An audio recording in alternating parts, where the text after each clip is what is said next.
اختیار سب کچھ بلا کر وہ سر اٹھائے دیکھنے لگی۔ وہ اندر داخل ہو رہا تھا، اس کا دل دھڑکنا بھول گیا۔ جانے وہ اب کیا کرے۔ وہ دروازہ بند کر کے اس کی طرف پلٹا، پھر اسے یوں بیٹھے دیکھ کر ذرا سا مسکرایا۔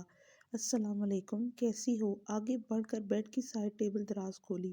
وہ خاموشی سے کچھ کہے بنا اسے دیکھے گئی۔ وہ اب دراز میں چیزیں الٹ پلٹ رہا تھا۔ تم تھک گئی ہوگی، اتنے بڑے ٹراما سے گزری ہو، پریشان مت ہونا، سب ٹھیک ہو جائے گا۔ وہ اب نچلے دراز میں کچھ تلاش کر رہا تھا۔ لہجہ متوازن تھا اور الفاظ پہ تو اس نے غور ہی نہیں کیا۔ وہ بس اس کی ہاتھوں کو دیکھ رہی تھی جو دراز میں ادھر ادھر حرکت کرتے یکدم رکے تھے۔ پھر اس نے ان میں سے ایک میگزین پکڑے دیکھا۔ کیا اس میں گولیاں ہیں؟ کیا یہ مجھے مار دے گا؟ وہ عجیب سی باتیں سوچ رہی تھی۔ وہ میگزین نکال کر سیدھا ہوا۔ آئی ایم سوری مخمل، ہمیں سب بہت جلدی میں کرنا پڑا اور میں جانتا ہوں تم اس کے لیے تیار نہیں تھی، وہ کہہ رہا تھا اور وہ سانس روکے اس کے ہاتھ میں پکڑا میگزین دیکھ رہی تھی۔ میں ابھی آن ڈیوٹی ہوں اور مجھے ریڈ کے لیے کہیں جانا ہے۔ رات فرشتے تمہارے ساتھ رک جائے گی۔ میں پرسوں شام تک واپس آ جاؤں گا، تم پریشان نہ ہونا۔ وہ خالی خالی نگاہوں سے اسے دیکھے گی۔ عجیب شادی، عجیب سی دلہن اور عجیب سا دولہا۔ اسے اس کی باتیں بہت عجیب لگی تھی۔ تم سن رہی ہو؟ اس کے سامنے بٹ پہ بیٹھا بغور اس کی آنکھوں میں دیکھ رہا تھا۔ وہ ذرا سی چونکی۔ جی بے ساختہ نگاہیں جھکا لی۔ پھر پتہ نہیں وہ کیا کیا کہتا رہا۔ مخمل نگاہیں نیچے کیے سنتی رہی۔ الفاظ اس کی کانوں سے ٹکرا کر گویا واپس پلٹ رہے تھے۔ کچھ سمجھ میں نہیں آ رہا تھا۔ وہ کب خاموش ہوا، کب اٹھ کر چلا گیا۔ اسے تب ہوش آیا جب پورچ سے گاڑی نکلنے کی آواز آئی۔ اس نے ویران نظروں سے کمرے کو دیکھا۔ یہی وہ کمرہ تھا جس میں کبھی ہمایوں نے اسے بند کیا تھا۔ تب وہ سیاہ ساڑی میں ملبوس تھی، آج اس نے سرخ شلوار قمیض پہن رکھی تھی۔ عروسی جوڑا، عروسی زیورات، وہ دلہن تھی اور پتہ نہیں کیسی دلہن تھی۔ اس نے تو سوچا بھی نہ تھا کہ وہ اس کمرے میں یوں کبھی ہمایوں کی دلہن بن کر آئے گی۔ ہاں، فواد کے خواب اس نے دیکھے تھے، مگر وہ اس کے دل کا چھپا ہوا ایک راز تھا جس کی خبر شاید فواد کو بھی نہ تھی۔ اور حسن، اندر سے کسی نے سرگوشی کی، حسن کے لیے تو اس کے دل میں کبھی کوئی جذبہ ہی نہیں ابھرا۔ اور اچھا ہی ہوا۔ شام کو جب فواد نے اس کے نام کے ساتھ ہمایوں کا نام لیا تو وہ کیسے بالکل چپ ہو گیا تھا۔ وہ جو ہر موقع پہ مخمل کے حق کے لیے بولتا تھا، لڑتا تھا، اتنے اہم موقع پہ یوں کیوں پیچھے ہو گیا تھا؟ وہ فیصلہ نہ کر سکی۔ اور فرشتے نے کتنی بڑی قربانی دی تھی اس کے لیے، وہ کبھی بھی اس کا احسان نہیں اتار سکتی تھی۔ وہ جانتی تھی اس نے اپنا حق چھوڑ دیا۔ کاش کبھی فرشتے بھی اسے موقع دے، وہ بھی اس کے لیے اپنا حق چھوڑ سکے۔ اس نے تھک کر سر بیڈ گراؤنڈ سے ٹکا دیا اور آنکھیں موند لیں۔ اس کا دل اداس تھا، روح بوجھل تھی۔ اب اسے راحت چاہیے تھی، سکون چاہیے تھا، اپنے خاندان والوں کی قید سے نکلنے کے احساس کو محسوس کرنے کی حس چاہیے تھی، اسے غم سے نجات چاہیے تھی۔ یا اللہ! اس نے ہولے سے لبوں کو حرکت دی اور آنکھیں موندے دھیمی آواز میں دعا مانگنے لگی۔ یا اللہ، میں آپ کی بندی ہوں اور آپ کے بندے کی بیٹی ہوں، آپ کی بندی کی بیٹی ہوں۔ میری پیشانی آپ کے قابو میں ہے، میرے حق میں آپ کا حکم جاری ہے، آپ کا فیصلہ میرے بارے انصاف پہ مبنی ہے۔ میں آپ سے سوال کرتی ہوں، آپ کے ہر اس نام کے واسطے سے جو آپ نے اپنے لیے پسند کیا، یا اپنی کتاب میں اتارا، یا اپنی مخلوق میں سے کسی کو سکھایا، یا اپنے علم غیب سے اپنے آپ سے اس کو اختیار میں رکھا، اس بات کو کہ آپ قرآن عظیم کو میرے دل کی بہار اور میری آنکھوں کا نور بنا دیں اور میرے فکر اور غم کو لے جانے کا ذریعہ بنا دیں۔ وہ دعا کے الفاظ بار بار دہراتی گئی، یہاں تک کہ دل میں سکون اتر گیا۔ اس کی آنکھیں بوجھل ہو گئی اور وہ نیند میں ڈوب گئی۔ وہ 2 دن فرشتے اس کے ساتھ رہی۔ ان دونوں میں انہوں نے بہت سی باتیں کی سوائے شام کے ڈرامے کی۔ وہ ایسا موضوع تھا کہ دونوں ہی کسی خاموش معاہدے کے تحت اس سے اعتراض برس رہی تھی۔ فرشتے نے اسے بہت کچھ بتایا، ابا کے بارے میں، اپنی امی کے بارے میں، ہمایوں کی امی کے بارے میں، اپنی زندگی، گھر اور پرانی یادوں کے بارے میں۔ وہ دونوں چائے کے مگ تھابے گھنٹوں لان میں بیٹھی باتیں کرتی رہتی۔ چائے ٹھنڈی ہو جاتی، شام ڈھل جاتی، مگر ان کی باتیں ختم نہ ہوتی۔ پتہ ہے مخمل، ادھر لان میں وہ دونوں برآمدے کی سیڑھیوں پہ بیٹھی تھی، چائے کے مگ ہاتھ میں تھے، جب فرشتے نے اپنا بازو لمبا کر کے انگلی سے سامنے اشارہ کیا۔ وہاں ایک چولہا تھا، بالکل کونے میں۔ مخمل گردن موڑ کر وہاں دیکھنے لگی، جہاں اب صرف گھاس کی کیاریاں تھیں۔ ہم بچپن میں اس چولہے پہ بہت کھیلتے تھے۔ وہاں طوطوں کا اس طرف پنجرا تھا، ایک طوطا میرا تھا اور ایک ہمایوں کا۔ اگر میرا طوطا اس کی ڈالی گئی چوری کھا لیتا تھا تو ہمایوں بہت لڑتا تھا۔ وہ ہمیشہ سے ہی اتنے غصے والا تھا، مگر غصہ ٹھنڈا ہو جائے تو اس سے بڑھ کر لونگ اور کیئرنگ کوئی بھی نہیں۔ محمل مندم مسکراہٹ سے سر جھکائے سن رہی تھی۔ جب میں 12 سال کی ہوئی تو ابا نے مجھ سے پوچھا کہ میں ان کے ساتھ رہنا چاہتی ہوں یا اماں کے ساتھ۔ میں وقتی طور پر ابا کے ساتھ جانے کے لیے راضی ہو گئی، مگر اس دن ہمایوں مجھ سے بہت لڑا۔ اس نے اتنا ہنگامہ مچایا کہ میں نے فیصلہ بدل دیا۔ چائے کا مگ اس کے دونوں ہاتھوں میں تھا اور وہ کہیں دور کھوئی ہوئی تھی۔ پھر جب ہم بڑے ہوئے اور میں نے قرآن پڑھا تو میں ہمایوں سے ذرا دور رہنے لگی۔ وہ خود بھی سمجھدار تھا، مجھے زیادہ آزمائش میں نہ ڈالتا تھا۔ پھر میری اماں کی ڈیتھ ہوئی تو دفعتاً گاڑی کا ہارن بجا۔ وہ دونوں چونک کر اس کی طرف دیکھنے لگی۔ اگلے ہی لمحے گیٹ کھلا اور زن سے سیاہ گاڑی اندر داخل ہوئی۔ چلو تمہارا میاں آ گیا، تم اپنا گھر سنبھالو، میں سامان پیک کر لوں، وہ ہنس کر کہتے ہوئے اٹھ کر اندر چلے گئی۔ مخمل متذبذب سی بیٹھی رہ گئی۔ وہ گاڑی سے نکل کر اس کی طرف آ رہا تھا، یونیفارم میں ملبوس کیپ ہاتھ میں لیے تھکا تھکا سا۔ اسے دیکھ کر مسکرا دیا۔ تو تم میرے انتظار میں بیٹھی ہو؟ وہ مسکرا کر کہتا ہوا اس کے سامنے آ کھڑا ہوا تو وہ گڑبڑا کر کھڑی ہو گئی۔ گلابی شلوار قمیض پہ پورے بالوں کی اونچی پونی ٹیل بنائے وہ اداس شام کا حصہ لگ رہی تھی۔ وہ میں کہہ دو کہ تم میرا انتظار نہیں کر رہی تھی؟ نہیں۔ وہ چائے لاؤں؟ انہوں نے یہی کافی ہے۔ اس نے مخمل کے ہاتھ سے مگ لیا، ایک گھونٹ بھرا اور مگ لیے دروازے کی طرف بڑھ گیا۔ پھر جاتے جاتے پلٹا۔ فرشتے ہے؟ جی وہ اندر ہیں۔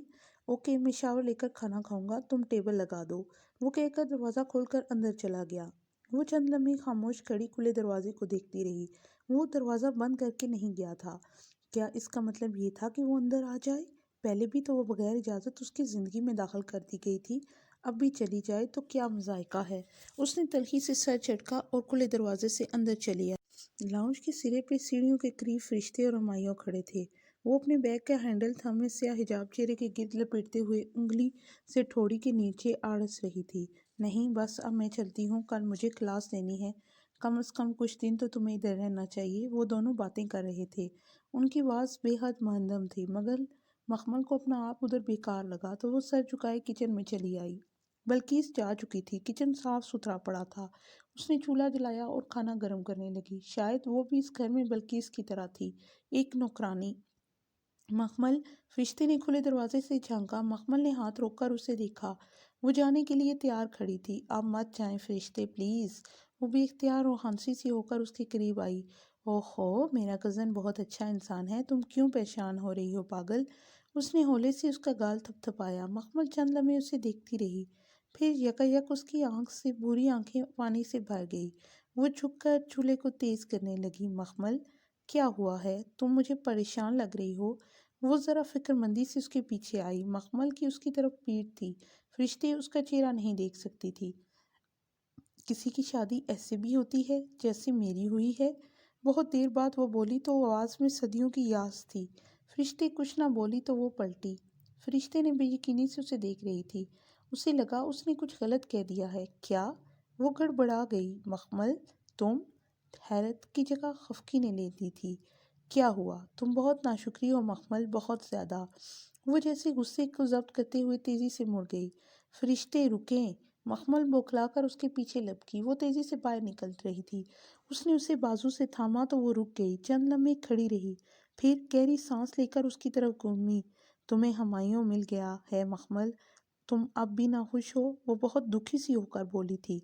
مخمل بے چینی سے لب کچلا۔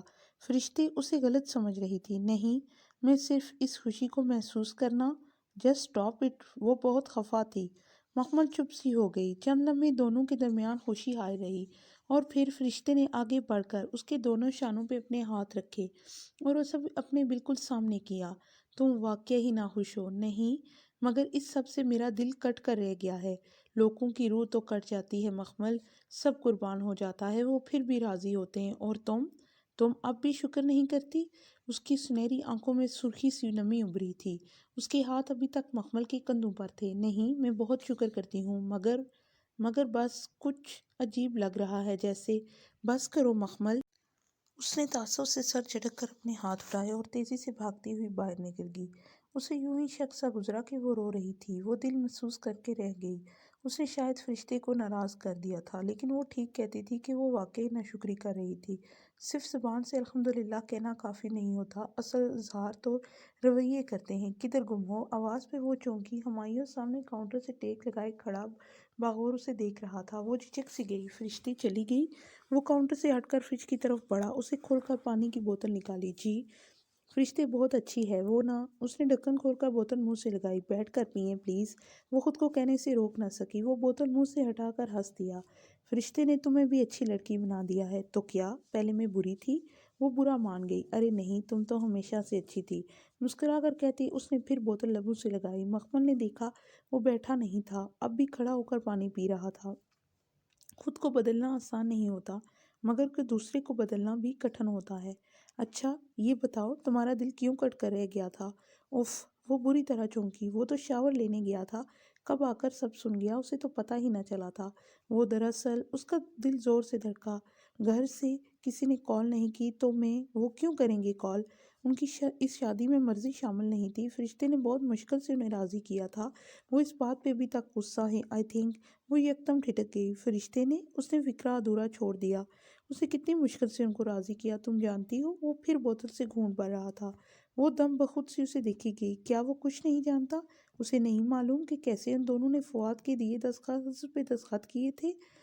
فرشتے نے اسے کچھ نہیں بتایا۔ مگر کیوں؟ تم فکر مت کرو، ہم نے یہ شادی ان سے زبردستی کروائی ہے، ان کو کچھ عرصہ ناراض رہنے دو، ڈونٹ وری۔ تو وہ واقعی کچھ نہیں جانتا؟ وہ بتائے یا نہیں؟ اس نے لمحے بھر کو سوچا، پھر اس نے فیصلہ کیا اگر فرشتے نے نہیں بتایا تو وہ کیوں بتائے؟ چھوڑو، جانے دو۔ صرف ان کے ساتھ زبردستی ہوئی ہے یا آپ کے ساتھ بھی؟ تو تم اس لیے پریشان تھی؟ اس نے مسکرا کر سر جھٹکا۔ تمہیں لگتا ہے کوئی ہمایوں داؤد کو مجبور کر سکتا ہے؟ مجبوراً قائل تو کر سکتا ہے؟ نہیں کر سکتا، قطعاً نہیں۔ پھر آپ نے کیوں کی مجھ سے شادی؟ اگر تم چاہتی ہو کہ میں یہ کہوں کہ میں تم سے بہت محبت کرتا تھا وغیرہ وغیرہ تو میں ایسا نہیں کہوں گا، کیونکہ مجھے تم سے کوئی طوفانی قسم کی محبت نہیں تھی۔ ہاں تم مجھے اچھی لگتی ہو، میں نے اپنی مرضی سے تم سے شادی کی ہے اور میں اس فیصلے پہ بہت خوش ہوں۔ اس کا انداز اتنا نرم تھا کہ وہ آہستہ سے مسکرا دی۔ دل پہ لدا ہوا بوجھ ہلکا ہو گیا تھا۔ یعنی آپ خوش ہیں؟ آف کورس مخمل، ہر بندہ اپنی شادی پہ خوش ہوتا ہے۔ بنیادی طور پر میں ایک بہت پریکٹیکل انسان ہوں، لمبی بات نہیں کرتا اور مجھے بیکار کی مبالغہ رائے نہیں پسند۔ میں کوئی دعویٰ نہیں کروں گا، نہ وعدہ۔ یہ تم وقت کے ساتھ دیکھ لو گی کہ تم اس گھر میں خوش رہو گی۔ وہ جیسے کھل کر مسکرا دی۔ اطمینان اور سکون اس کی رگوں میں دوڑ گیا تھا۔ تم اس پہ کچھ نہیں کہو گی؟ میں کیا کہوں؟ میں بتاؤں؟ جی بتائیے۔ وہ بہت دھیان سے متوجہ ہوئی۔ سالن جل رہا ہے۔ اوہ! وہ بکھلا کر پلٹی۔ دیگچی میں سے دھواں اٹھنے لگا تھا۔ مندم سے جلنے کی بو سارے گھر میں پھیل رہی تھی۔ اس نے جلدی سے چولہا بند کیا۔ ویلکم ٹو پریکٹیکل لائف، وہ مسکرا کر کہتا باہر نکل گیا۔ وہ گہری سانس لے کر دیگچی کی طرف متوجہ ہوئی۔ سالن جل گیا تھا مگر اس کے اندر ہر سو بہار چھا گئی تھی۔ وہ مسکراہٹ دبائے دیگچی اٹھا کر سنک کی طرف بڑھ گئی۔ مخمل، مخمل! وہ نیچے لاؤنج میں کھڑا سر اٹھائے مسلسل اسے آوازیں دے رہا تھا۔ جلدی کرو، دیر ہو رہی ہے۔ آ رہی ہوں، بس ایک منٹ۔ اس نے ڈریسنگ ٹیبل سے لپ گلاس اٹھایا اور سامنے آئینے میں دیکھتے ہوئے اسے لپسٹک پہ لگایا۔ لپسٹک چمک اٹھی تھی۔ مخمل! وہ پھر چلایا تھا۔ بس آ گئی۔ اس نے ایک اجلت بھری نگاہ سنگار میکس کے آئینے میں جھلکتے اپنے وجود پہ ڈالی۔ ٹی پنک بنارسی ساڑی میں ملبوس، لمبے سیدھے بال کمر پہ گرائے، کانوں میں چمکتے ڈائمنڈ کے ایئر رنگز، گردن سے چپکا نازک ہیروں کا سیٹ جو ہمایوں نے اسے تیمور کی پیدائش پہ دیا تھا، اور کلائی میں وائٹ گولڈ کے موتی جڑے کنگن، ساتھ مناسب سا میک اپ۔ وہ مطمئن ہو گئی۔ بیڈ پہ لیٹے تیمور کو اٹھایا اور باہر نکل آئی۔ تم اتنی دیر کر رہی ہو، کیا ارادہ بدل گیا ہے؟ آخری فقرہ کہتے وہ زیر لب مسکرایا۔ وہ جو تیمور کو اٹھائے سہج سہج سیڑھیاں اتر رہی تھی، مسکرا اٹھی۔ ہرگز نہیں، آخر کو میں اپنے میکے جا رہی ہوں، ارادہ کیوں بدلوں گی؟ وہ سیڑھیاں اتر کر آئی۔ وہ مسکرا کر اسے دیکھ رہا تھا۔ بلیک ڈنر سوٹ میں ملبوس، بالوں کو جیل سے پیچھے کیے وہ بہت شاندار لگ رہا تھا۔ اچھے لگ رہے ہیں تم بھی۔ بس اتنی سی تعریف؟ اس کا چہرہ اتر گیا۔ شادی کے ایک سال بعد میں اور کیا کہوں؟ وہ دونوں ساتھ ساتھ باہر آئے تھے۔ ایک سال گزر گیا ہمایوں، پتہ ہی نہ چلا، ہے نا؟ وہ فرنٹ ڈور کھولتے ہوئے کہیں کھو سی گئی تھی۔ ہاں، وقت بہت جلدی گزر جاتا ہے۔ وہ گاڑی سڑک پہ ڈال کر بہت دیر بعد بولا تھا، یوں لگتا ہے جیسے کل کی بات ہو۔ مخمل نے سیٹ کی پشت سے سر ٹھکا دیا اور آنکھیں موند لیں۔ ایک سال گزر بھی گیا، یوں جیسے پتہ ہی نہ چلا ہو۔ پورے ایک برس پہلے وہ بیاہ کر اس گھر سے ادھر آئی تھی۔ آج ایک برس بعد ہمایوں نے شادی کی سالگرہ پہ اسے گھر لے جانے کا تحفہ دیا تھا۔ پورا سال نہ انہوں نے اس کی خبر گیری کی، نہ ہی مخمل نے کوئی فون کیا۔ شروع میں اسے غصہ تھا، پھر آہستہ آہستہ وہ غم میں ڈھل گیا، اور اب اسے اپنے فرائض یاد آئے، صلہ رحمی کے احکامات یاد آئے۔ اس نے تہیہ کر لیا کہ اپنے رشتہ داروں سے پھر سے تعلق جوڑے گی۔ پہلے بھی یہ خیال کئی بار آیا، مگر ہمایوں جانے پہ راضی نہ ہوتا تھا۔ لیکن گزرتے وقت کے ساتھ فواد کا کیس دبتا اندر دبتا ہی چلا گیا، اور پھر ہمایوں نے ایک دن اسے بتایا کہ فواد ملک سے باہر چلا گیا ہے، شاید آسٹریلیا۔ وہ بھی کسی حد تک سکون میں آ گئی، نہ جانے کیوں۔ ہفتہ پہلے ہمایوں کو کسی جگہ آغا کریم ملے۔ اس نے مخمل کو بتایا کہ بہت خوش دلی سے ملے اور اسے گھر آنے کی دعوت بھی دی۔ منافقت، دنیا داری، اور پھر اب وہ کس چیز کا بکس چہروں پر سجائے رکھتے۔ فواد تو باہر چلا گیا اور جائیداد انہیں مل گئی۔ پھر ہمایوں داؤد جیسے بندے کو داماد کہنے میں کیا مذائقہ تھا، بلکہ فخر ہی تھا۔ ایک تبدیلی اور بھی آئی تھی، فرشتے اسکاٹ لینڈ چلی گئی تھی، اسے پی ایچ ڈی کرنا تھا، خوب سارا علم حاصل کرنا تھا، پھر اس کا تھیسس اور بہت کچھ۔ وہ چلی گئی تو مسجد میں اس کی جگہ کسی اور نے لے لی۔ اور رہی مخمل، وہ تو آج بھی تیمور کو لے کر فجر کی نماز کے ساتھ ہی مسجد جاتی تھی۔ اس کے علم الکتاب کا بھی آدھا سار رہتا تھا۔ گاڑی رکی تو وہ چونک کر ہال میں آئی۔ وہ آقا ہاؤس کے پورچ میں موجود تھی۔ وہ تیمور کو اٹھائے باہر نکلی اور گمسم سی ادھر ادھر نگاہ دوڑائی۔ لان کے کونے میں مصنوعی آبشار بن چکی تھی، گھر کا پینٹ بدل چکا تھا، پورچ کی ٹائلز بھی نئے اور قیمتی تھے۔ لاؤنج کے دروازے پہ مہتاب تائی اور آغا جان کھڑے تھے۔ مخمل اور ہمایوں نے ایک دوسرے کو دیکھا، پھر جیسے گہری سانس لے کر ان کی طرف بڑھے۔ شال اس نے کندھے پہ ڈالی تھی، بھورے سفید بال دونوں کانوں کے پیچھے اڑسے تھے۔ پورچ کی مدھم لائٹ میں بھی اس کے ڈائمنڈ سیٹ کے جگر جگر کرتے ہیرے چمکے تھے۔ مخمل، یہ تم ہو؟ کیسی ہو؟ مہتاب تائی پرتپاک استقبال کے لیے آگے ساتھ لپکی تھی۔ مخمل، میری بیٹی۔ آغا جان نے اس کے سر پر ہاتھ رکھا۔ اس کی آنکھوں کے گوشے بھیگنے لگے۔ شاید انہیں احساس ہو گیا تھا کہ انہوں نے اس کے ساتھ کتنا ظلم کیا۔ دونوں چچیاں اور دوسری لڑکیاں بھی وہیں آ گئی۔ وہ ان کے ساتھ ان کے سوالوں کا جواب دیتی اندر آئی تھی۔ ایک تو ہمایوں کی شاندار پرسنالٹی، اوپر سے مخمل کا بدلہ اور سجا سورا، دولت اور آسائشوں کی فراوانی کو ظاہر کرتا سراپا۔ فضا نے تو ازلی میٹھے انداز میں تعریف کی، البتہ نائمہ کے ماتھے پہ بالوں میں اضافہ ہوتا گیا۔ وہ اپنی جلن چھپا نہ پا رہی تھی۔ لاؤنج کا بھی حلیہ بدلا ہوا تھا، قیمتی فانوس، پردے، بیش قیمت ڈیکوریشن پیسز۔ گو کہ پہلے بھی وہاں قیمتی چیزیں ہوتی تھیں، مگر اب تو جیسے پیسے کی ریل پیل ہو گئی تھی۔ ایک ایک کونا چمک رہا تھا۔ شاید اب انہیں کھلا اختیار جو مل گیا تھا۔ سدرا باجی کدھر ہیں؟ اور آرزو؟ صوفے پہ بیٹھتے اس نے متلاشی نگاہ ادھر ادھر دوڑائی۔ سدرا کی تو دسمبر میں شادی ہو گئی، وہ کینیڈا چلی گئی، تائی مہتاب نے فخر سے بتایا۔ چہرے پہ اسے نہ بلانے کی کوئی ندامت نہ تھی۔ اس کا دل اندر ہی اندر ڈوب کر ابھرا۔ وہ غلط تھی، ان کو کوئی شرمندگی نہ تھی، بلکہ نعمتوں کی بے پناہ بارش نے انہیں مزید مغرور کر ڈالا تھا۔ مہرین کا نکاح پچھلے ماہ ہوا ہے، لڑکا ڈاکٹر ہے، انگلینڈ میں ہوتا ہے، اسی سال شادی کریں گے۔ اچھا، ماشاء اللہ۔ وہ دل سے خوش ہوئی، مگر الجھن بہرحال تھی۔ انہوں نے اس کے ساتھ کتنا ظلم کیا، پھر بھی ان کی خوشیوں میں اضافہ کیوں ہوتا چلا گیا؟ ندا کی بھی منگنی ہو گئی۔ فضا چچی کیوں پیچھے رہتی؟ وہ بھی ڈاکٹر ہے، سعودیہ کی رائل فیملی کے ڈاکٹرز میں سے ہے۔ سامیہ کی بھی آج کل بات چل رہی ہے۔ اور آرزو؟ یوں ہی اس کی لبوں سے پھسل پڑا۔ نگاہ سب سے الگ بیٹھی نائمہ چچی پہ جا پڑی۔ ان کی کوفت میں جیسے اضافہ ہوا تھا۔ رشتوں کی لائن لگی ہے میری بیٹی کے لیے، ہر دوسرے دن کسی شہزادے کا رشتہ آ جاتا ہے۔ وہ ہاتھ اونچا کر کے بہت چہک کر بولی۔